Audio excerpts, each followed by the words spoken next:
की ना तो अपना देवरन से रंग लगवैबू की ना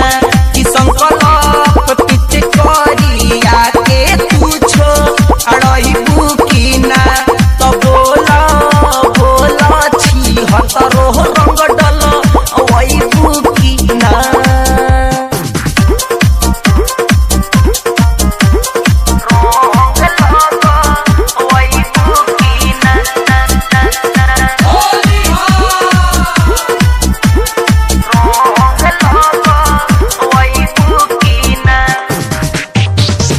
भौजी हो हमारे आई हो साया साड़ी खोल के लाल का पियर का रंगवा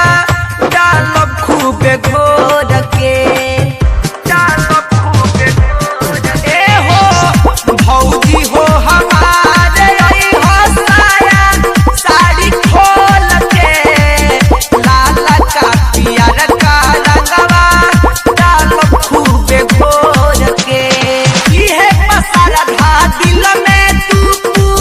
अरइबू की ना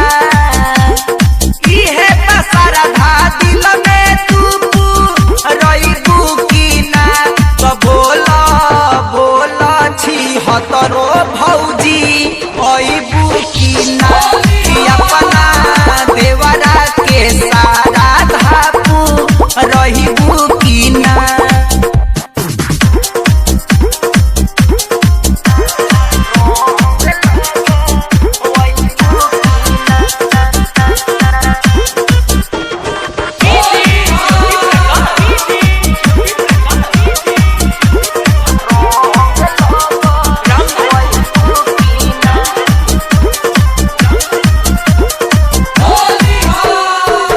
देखी हो हमारे थी तोरहथी में उठा के बबो नाही गिरी रंगवा बहरी फेंका के देखी हो हमारे थी तोरहथी उठा के बबो नाही गिरी रंगवा बहरी फेंका